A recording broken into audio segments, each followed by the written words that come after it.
This channel does not promote any violent, harmful, or illegal activities. All content provided by this channel is meant for an educational purpose only. কোচবিহারে শুভেন্দু অধিকারী গাড়িতে হামলায় আর এই ঘটনায় ধৃত বেড়ে 7। হামলার ঘটনায় আরো 4 জনকে গ্রেফতার করা হয়েছে এমনটাই জানালো পুলিশ। ধৃতরা প্রত্যেকেই তৃণমূল কর্মী এমনটাই খবর সূত্রে।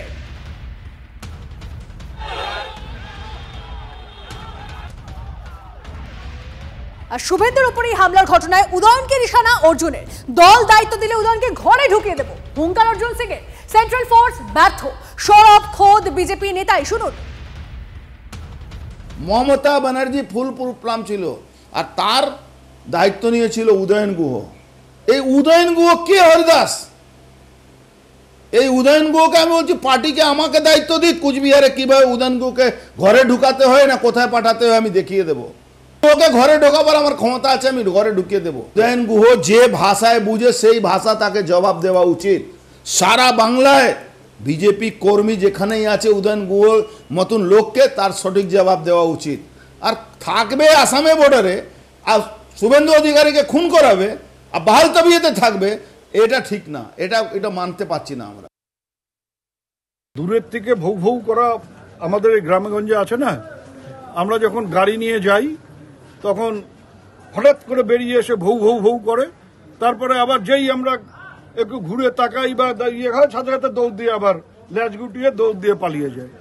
তো এরকম ভৌ ভৌ শুনতে শুনতে তো এত বড় হয়ে গেলাম যে পার্থভৌমিকের ভয়ে প্যান্ট জামা নষ্ট করে ফেলে, সে এসে এখানে কুচবিহারে উদয়ন গুহর সাথে লড়াই করবে। হাতি ঘোড়া গেল তল, কোথাকার অর্জুন বলে কত জল। আর একটা ব্রেকিং নিউজ আপনাদের। গাড়িতে হামলা নিয়ে পুলিশে অভিযোগ দায়ের শুভেন্দু অধিকারী। উদয়ন গুহ সহ 41 জনের বিরুদ্ধে অভিযোগ শুভেন্দু অধিকারী। পূর্ব পরিকল্পিত হামলার অভিযোগ দায়ের শুভেন্দু অধিকারী। কোচবিহারের পুলিশ সুপার ঘোকসাডাঙ্গা ও কোতোয়ালি থানায় অভিযোগ। অভিযোগের কপি রাজ্য পুলিশের ডিজিকেও পাঠিয়েছেন বিরোধী দলনেতা।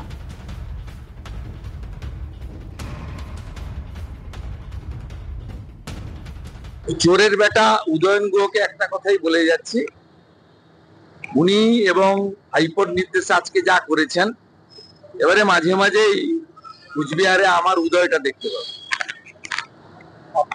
আমি লক্ষণ শেঠ আর মমতাকে হারানো লোক, এটা যেন মাথায় রাখি। এবং কি করে জোঁকের মুখে নুন দিতে হয় সেটা শুভেন্দু অধিকারী ভালো করে জানে। এদেরকে একদম গেরু থেকে তুলবো যাতে শিকড়ও না থাকে। ও খুন হয়েছে, ওর গায়ে একটা আঁচড়ও লাগেনি, ও খুন হয়েছে। শুধু খুনের চেষ্টাও না, বলছে খুন হয়েছে। ওকে খুন করেছি আমি রোহিঙ্গাদের নিয়ে, সাথে এসপিরও মদত ছিল। কিন্তু দেখা গেল এফআইআর হলো 41 জনের নামে, 1 নম্বর আসামি আমি। ঠিক আছে, এটা হওয়ারই কথা ছিল, হয়েছে। কিন্তু এফআইআর 41 জনের মধ্যে একটা রোহিঙ্গার নাম নেই কেন? তার মানে মিথ্যা কথা বলেছে। আর না হলে পরে রোহিঙ্গাদের সাথে বিজেপির লাইন আছে, সেই জন্য তাদের নাম দেয়নি। মিথ্যাচার, মানুষকে বিভ্রান্ত করার চেষ্টা, আর খানিকটা মানসিক সমস্যা।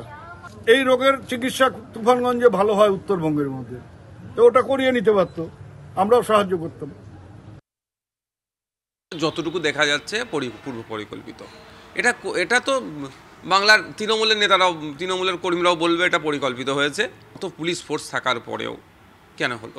তবে এখানে আমার একটা সন্দেহ আছে, এটা হতে পারে তৃণমূল বিজেপির বাইনারি তৈরি করার জন্য। এটা হতে পারে কিছু মানুষ মাথায় টুপি দিয়ে এসে শুভেন্দুবাবুর গাড়ির কাছে এসে পৌঁছে যাচ্ছে। সুতরাং এখানে আমি একটা অনেক বড় পলিটিক্স হয়তো দেখতে পাচ্ছি। মনে হচ্ছে এর মধ্যে কিছু একটা রহস্য আছে, এটা তদন্ত হওয়া দরকার। রাজ্যের অধিকাংশ মানুষ এটা নিয়ে নিশ্চুপ আছে, প্রতিবাদ করছে না। কারণ শুভেন্দুবাবু বিগত দিনে যেভাবে হিংসাত্মক কথা বলে বাংলাকে হিংসার দিকে ঠেলে দিচ্ছে, অনেকে মনে মনে এটাকে বাহবা দিচ্ছে। কিন্তু আমি একজন রাজনৈতিক সচেতন ব্যক্তি হিসাবে বলতে চাই, বাংলায় এই অপসংস্কৃতির যেটা ঘটছে এটা বন্ধ হোক। কোচবিহারে শুভেন্দুর গাড়িতে হামলার আঁচ পড়তে চলেছে সংসদে। সরব হতে চলেছেন বিজেপির সাংসদরা।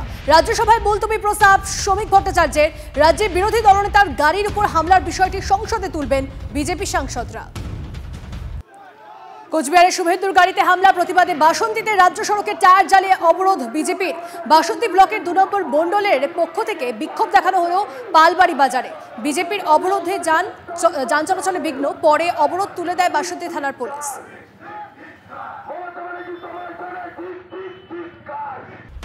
উচ্চশিক্ষা দপ্তরের প্রিন্সিপাল সেক্রেটারিকে তলব আদালতে জয়েন্ট এন্ট্রান্সের কাউন্সেলিং কেন আটকে?